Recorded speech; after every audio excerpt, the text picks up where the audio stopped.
లోకేష్ మొన్ననే ఏదైతే నిర్ణయాలు 1 బై 1 చేసుకుంటూ కూల్గా పనిచేసుకుంటూ వెళ్తున్నారు. మొన్న ఏదైతే ఒక్కొక్క పథకానికి పేరు జగనన్న గోరుముద్ద ఇట్లాంటివన్నీ పథకాలు మార్చి ఓ పక్కన డొక్కా సీతమ్మ పేరు పెట్టడం, సర్వేపల్లి రాధాకృష్ణ పేరు పెట్టడం, ఇవన్నీ చేసుకుని వెళ్ళడం ఒక ఎత్తు అయితే, పాఠశాల విద్యాశాఖకు సంబంధించిన 2024-25 అకాడమిక్ క్యాలెండర్ని సోమవారం విడుదల చేశారు.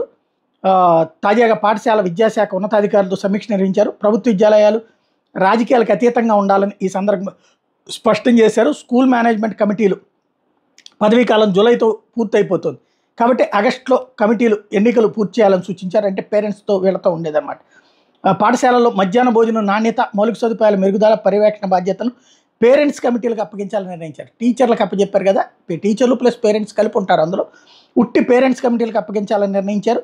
కస్తూర్బా గాంధీ బాలిక విద్యాలయాల్లో ఖాళీగా ఉన్న టీచింగ్, నాన్ టీచింగ్ పోస్టుల భర్తీకి విధి విధానాలు ఖరారు చేయాల్సిందిగా కూడా ఆదేశించారు.